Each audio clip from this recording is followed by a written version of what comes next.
Good morning everyone. Basa na ng Bible guys. Ang babasahin natin ay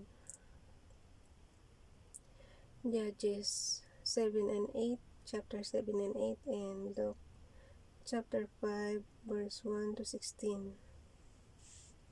Basa. Saan ko ilalagay?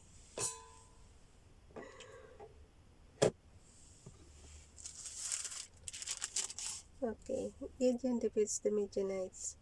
Early in the morning, Jerubbaal, that is Gideon, and all his men camped at the spring of Herod. The camp of Midian was north of them in the valley near the hill of Moreh. The Lord said to Gideon, "You have too many men for me to deliver Midian into their hands, in order that Israel may not boast against me, that her own strength has saved her. Announce now to the people, anyone who trembles with fear may turn back and leave Mount Gilead." So 22,000 men left, while 10,000 remained. But the Lord said to Gideon, "There are still too many men. Take them down to the water, and I will sift them for you there. If I say,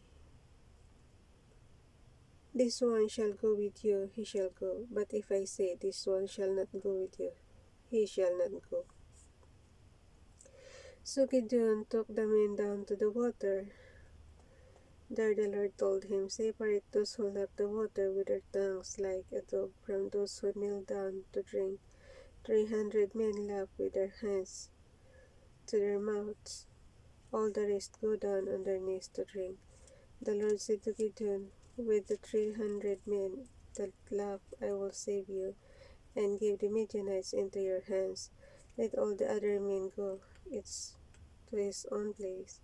So Gideon sent the rest of the Israelites to their tents, but kept the 300 who took over the provisions and trumpets of the others. Now the camp of Midian lay below him in the valley. During the night the Lord said to Gideon, "Get up, go down against the camp, because I am going to give it into your hands. If you are afraid to attack, go down to the camp with your servant Porah, and listen what they are saying. Afterward you will be encouraged to attack the camp." So he and Porah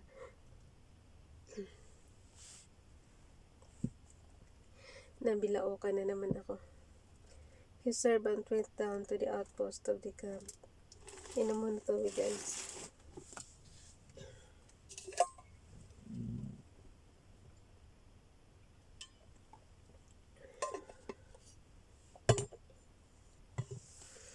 Ba't kaya ganun hindi ako makadiretso ng basa? So verse 9. During that night, the Lord said to Gideon, "Get up, go down against the camp, because I am going to give it into your hands. If you are afraid to attack, go down to the camp with your servant Porah, and listen to what they are saying. Afterward, you will be encouraged to attack the camp." So he and Porah his servant went down to the outpost of the camp. The Midianites, the Amalekites, and all the other eastern peoples had settled in the valley, thick as locusts. Their camels could no more be counted than the sand on the seashore. Gideon arrived just as man was telling a friend his dream. "I had a dream," he was saying. A round loaf of barley bread came tumbling into the Midianite camp. It struck the tent, which has forced the tent overturned and collapsed. His friend responded, This can be nothing other than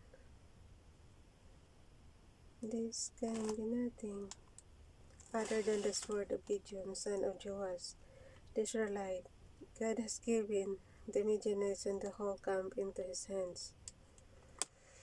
When Gideon heard the dream and its interpretation, he worshipped God. He returned to the camp of Israel and called out, "Get up, the Lord has given the Midianite camp into your hands." Dividing the 300 men into 3 companies, he placed trumpets and empty jars in the hands of all of them with darts inside. "Watch me," he told them. "Follow my lead. When I get to the edge of the camp, do actually as I do. When I and all who are with me blow our trumpets, then from all around the camp blow your and shout for the Lord and for Gideon." Wait lang guys ha.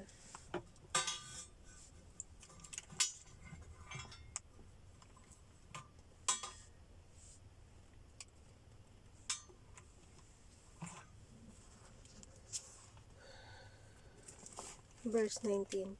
Gideon and the 100 men with him reached the edge of the camp at the beginning of the middle watch, just after they had changed the guard. They blew their trumpets and broke the jars that were in their hands. The 3 companies blew the trumpets and smashed. Akala ko yun,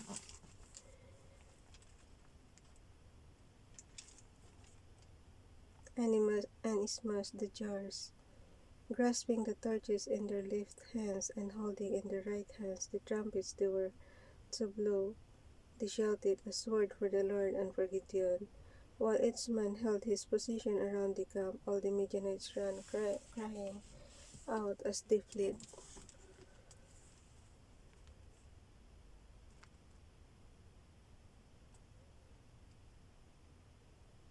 Verse 22.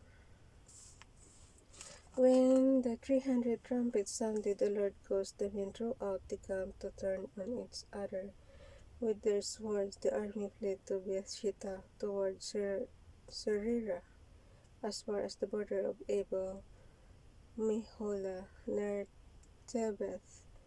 Israelites from Naphtali, Asher, and all Manasseh were called out, and they pursued the Midianites. Gideon sent messengers throughout the hill country of Ephraim, saying, "Come down against the Midianites and seize the waters of the Jordan ahead of them as far as Beth-barah."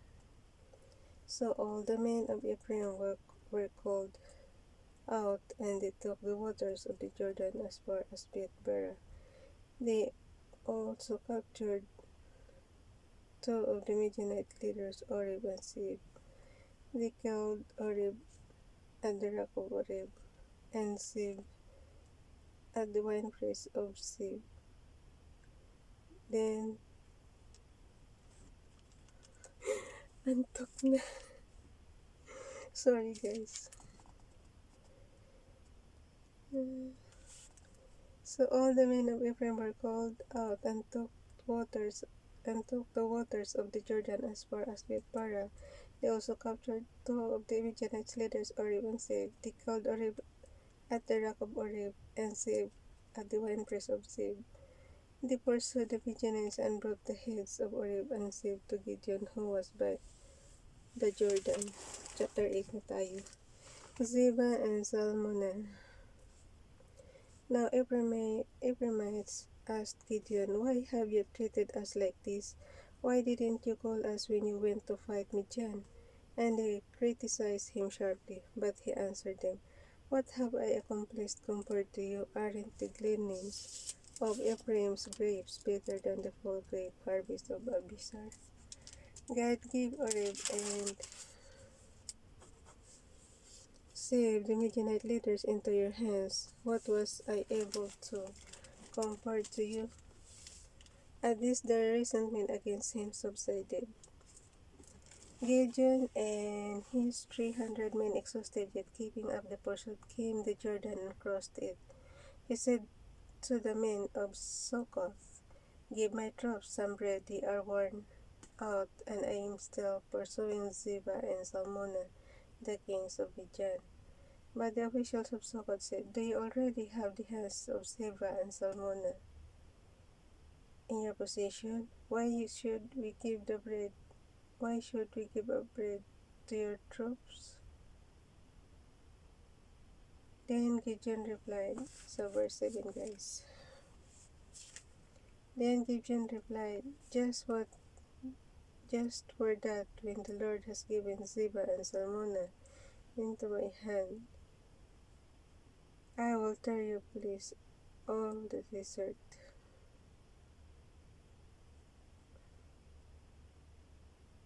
I will tear your place with desert, thorns and briars. From there he went up to Peniel and made the same request of them, but they answered as the men of Succoth had. So he said to the men of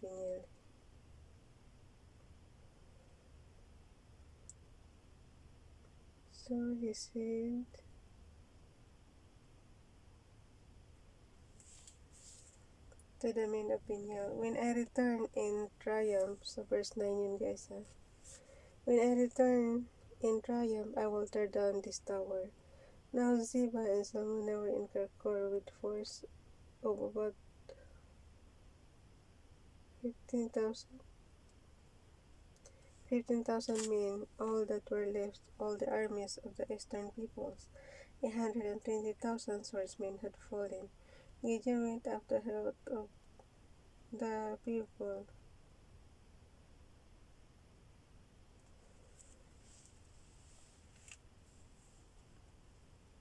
All it guys.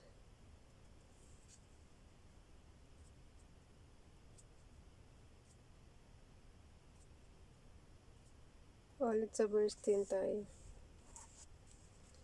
Now Zebah and Salmona were in Karkor with force of about 15,000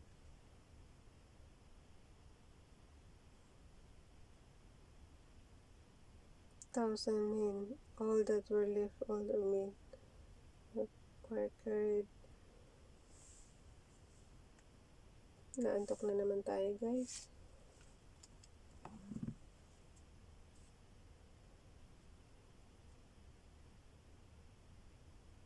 Ulit. Verse 10 ulit. Now Zebah and Salmona were in Karkor with force of about 15,000 men, all that were left of the armies of the eastern peoples. 120,000 swordsmen had fallen.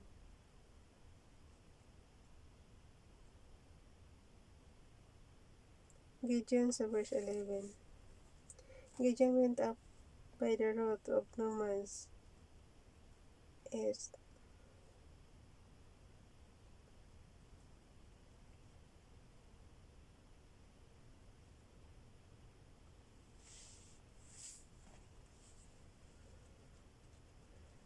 Nangatin na naman book.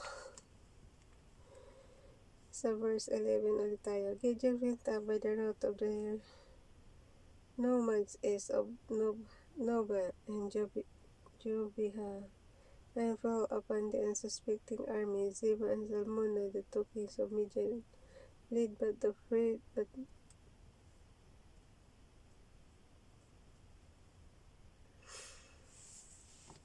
Gideon went up by the road of the nomads east of Nobah and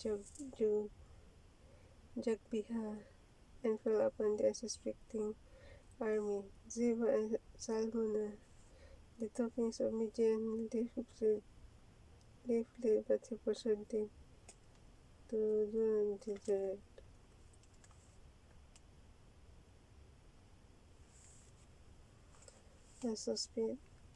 Fell upon the suspecting army. Sa 12 guys, Zebah and Salmona, the two kings of Midian, fled, but he pursued them and captured them, routing their entire army. Sa verse 13, Gideon son of Joash then returned from the battle.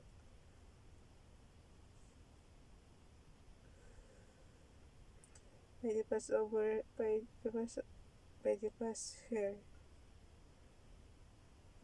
pass of hairs pala. Ikot.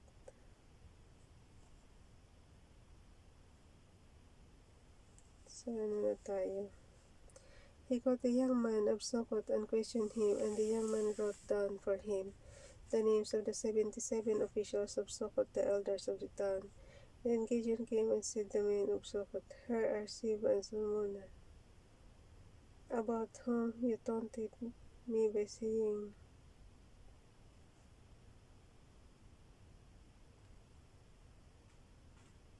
'Do you already have the hands of Sheba and Salmona?'"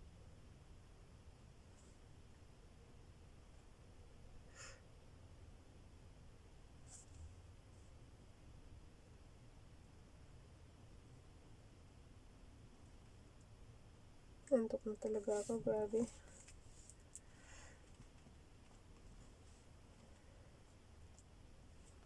He took the elders of the town and told the men of Sukkot a lesson by punishing them by desert thorns and briars. He also pulled down the tower of Bethel and killed him there, and killed the men of the town.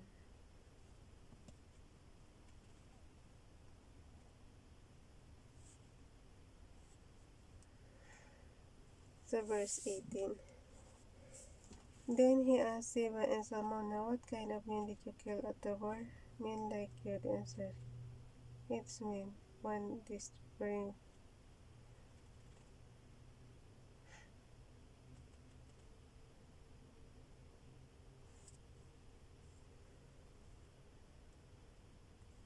So verse 19 tayo guys.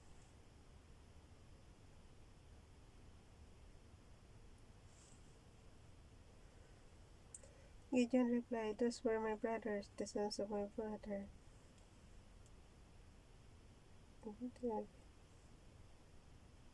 Then he asked,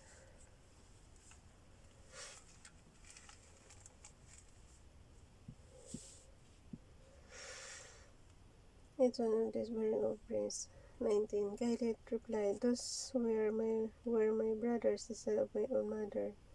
As surely as the Lord gives, if you had spared them."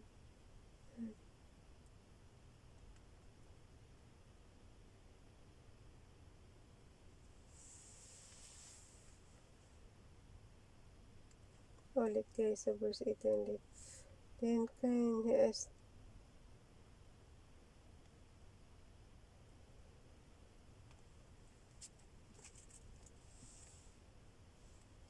"Men like in the answered, it's one of the bearing of prince." Gideon replied, "Those were my brothers, the sons of my own mother, assuredly."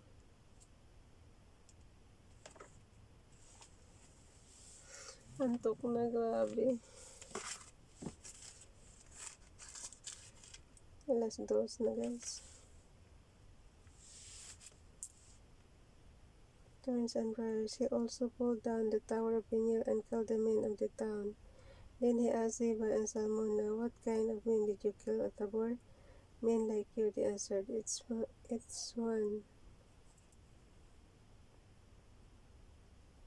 one with the bearing of prince." Gideon replied, "Those were my brothers, the son of my own brother's son."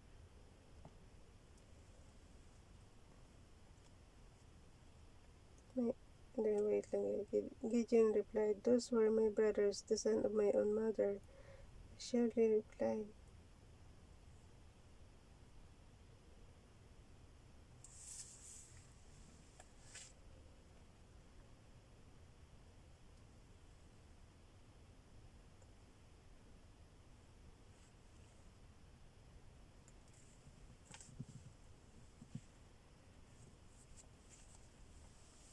"As surely as the Lord lives, if you had." Sa verse 19 pa rin siya. "As surely as live, Lord, if you had attempted here."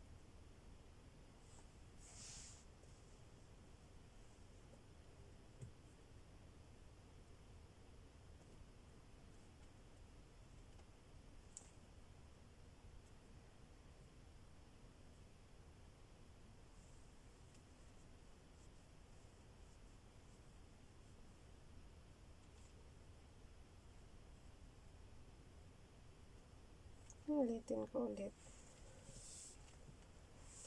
Turning the very scared toddlers, I will not kill you. Dito na tayo sa verse 20. Turning the jitter, his old snow. Nagugulat na kasi nakakantok na. Turning the jitter, his oldest son, he said, "Kill them." But Jitter did not draw his sword because he was only a boy and was afraid.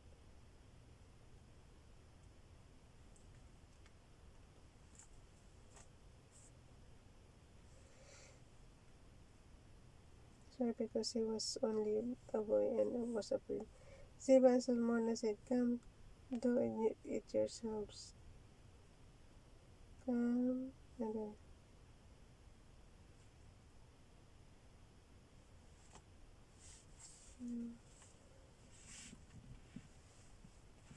Come, do it yourself, as is the man, so is his strength.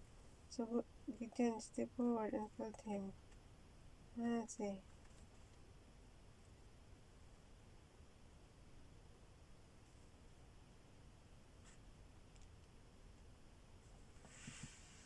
Bilis na guys. Naliligaw na tayo lagi. Ziba and Salmon said, "Come, do it yourself, as it demands my strength."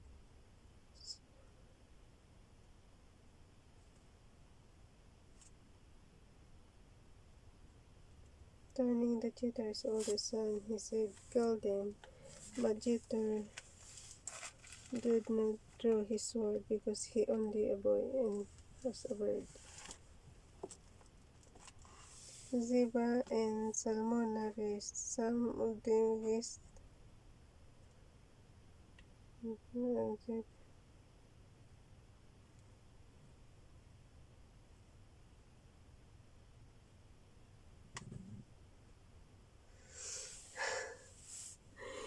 na kaya. Grabe ng antok. Verse 21. Ziba and Salmona said, "Come, do it yourself, as the man, so is the strength." So Gideon stepped forward and killed them. 390.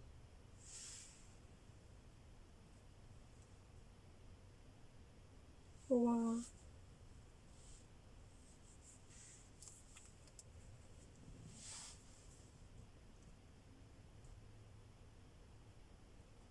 Sa verse, ano tayo guys? Sa verse 8,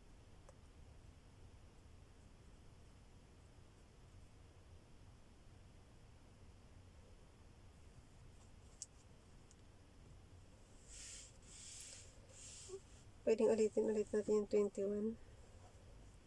Wala, antok na talaga. Ziba and Salmona said, "Come, do it yourself, as the man, so is his strength." Gideon stepped forward and called them and took the ornaments of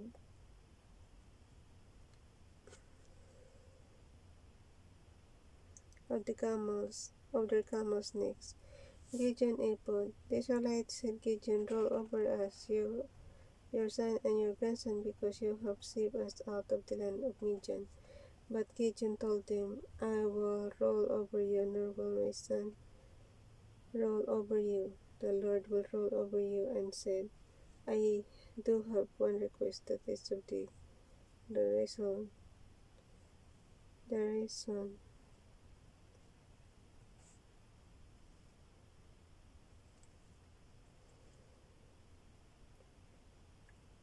But Gideon told them, "I will not roll over you, nor will my son over you, and the Lord will roll over you. Thus I have no request."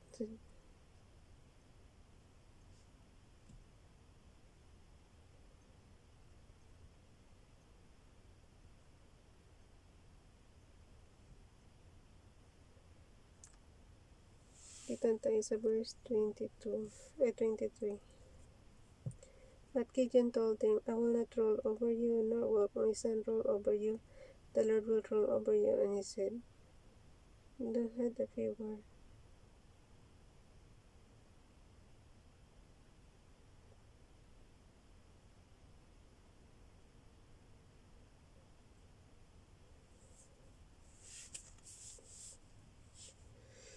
And he said, sa verse 24, I do have one request, that each of you giving me an encouraging role. It's on me in advance. Nahulog na. Ibig sabihin, antok na talaga, guys.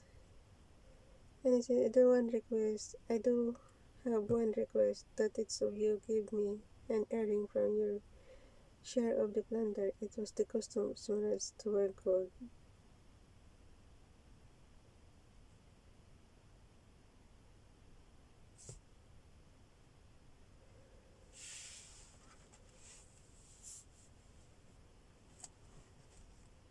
It was the custom of the Israelites to wear gold earrings.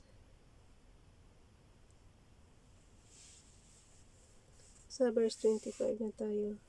The answer will be glad to give them, so they spread out a garment, and its man drawing from his plunder unto it.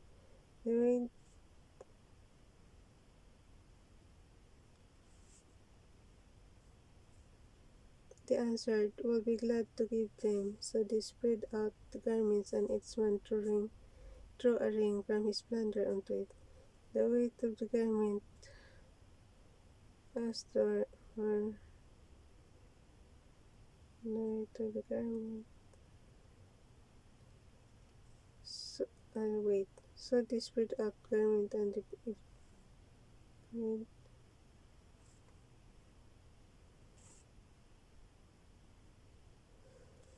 its man drew a ring from his plunder unto it. The weight of the gold rings he asked for came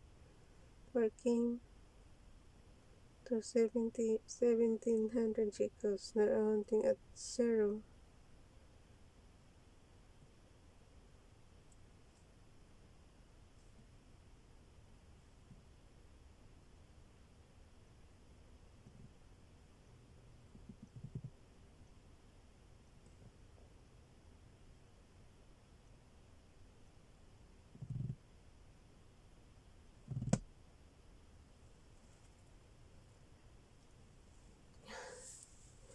Like 7 minutes na.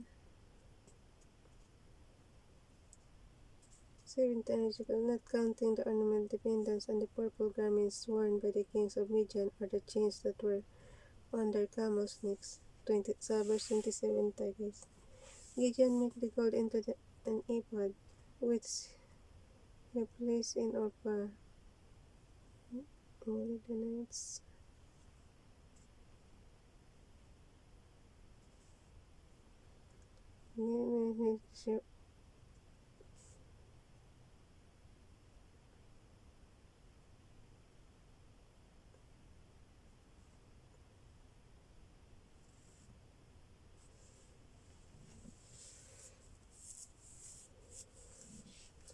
Wala eh.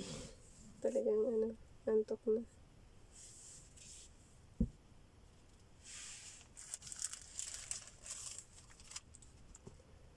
Gideon made the gold into an ephod, which he placed in Ophrah, his town. All Israel prostituted themselves by worshipping it there, and it became a snare to Gideon and his family. Gideon's death.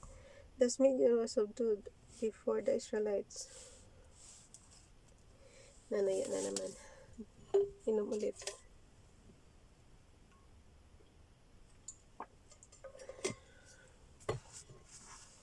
Thus Midian was subdued before the Israelites, and did not raise its head again during Gideon's lifetime. The land enjoyed peace 40 years. Jerubbaal, son of Joash, went back home to live. He had 70 sons of his own, for he had many wives.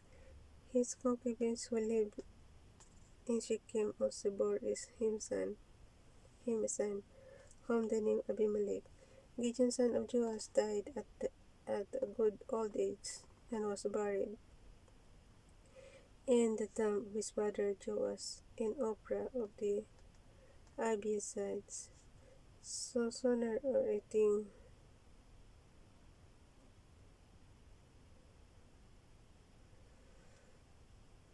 then Joas died at a good old age and was buried in the tomb of his father Joas in Opera of the Abiesides. No sooner had Gideon died than the Israelites again prostituted themselves to Baal. They set up Baal buried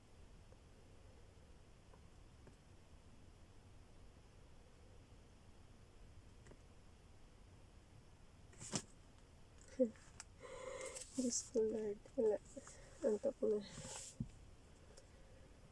No sooner had Gideon died, the Israelites again prostituted themselves to Baals. They set up Baal's spirits as their god, and did not remember the Lord their God, who had rescued them from the hands of all their enemies on every side. They also failed to show kindness to the family of Jerubbaal, that is Gideon,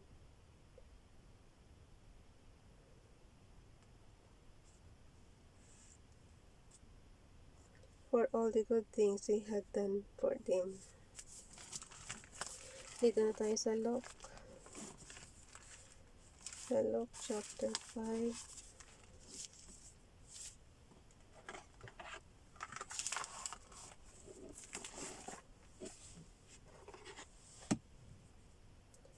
Wala ay napuyat na tayo ng gusto. Chapter 5 verse 1 to 16. 29 ng March 5 verse 1 to 16. March 5. Luke chapter 5. Luke chapter 5 verse 1 to 16. Ano ba yun? Verse 1 to 16. Jesus provides a miracle catch of fish.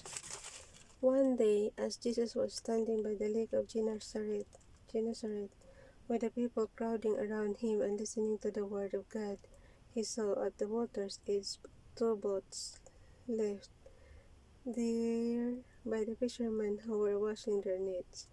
He got into one of the boats, the one belonging to Simon, and asked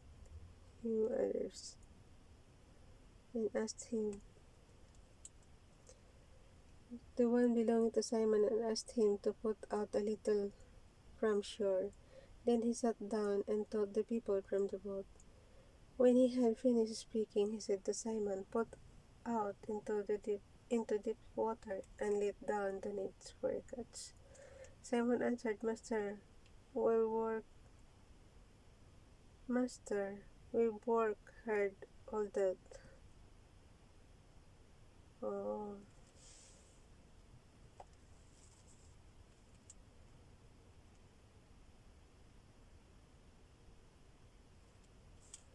Master, we've worked hard. Sa verse 5, guys. Master, we've worked hard all night and haven't caught anything, but because you say so, I will let down the nets. When they had done so, they caught such a large number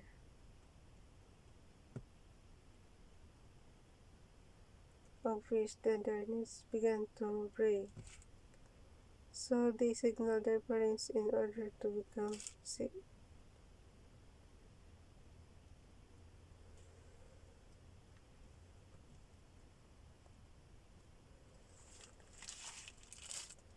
So they signaled their partners, parents naman ako mali, guys.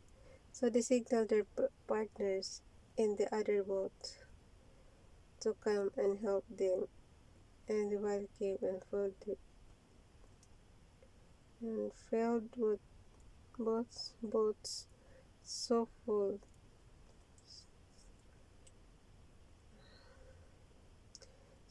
that they began to sink. When Simon Peter saw this, he fell at Jesus' knees and said, "Go away from me, Lord. I am sinful man, for he and his companions were astonished at the catch of fish they had taken, and so were James and John, the sons of Zebedee, Simon's partners. Then Jesus said to Simon, "Don't be afraid, from now on you will catch men." So they pulled their boats up on shore, left everything, and followed him. Jesus heals a man with leprosy. While Jesus was in one of the towns, a man came along who was covered with leprosy. When he saw Jesus, he fell with his face to the ground and begged him, "Lord, if you are willing, you can make me clean." Jesus reached out his hand and touched the man. "I am willing," he said, "be clean." Nabasa na natin to sa Matthew. And immediately the leprosy left him. Jesus ordered him, "Don't tell anyone, but go show yourself to the priest and offer the sacrifice that Moses commanded for your cleansing as a testimony to them."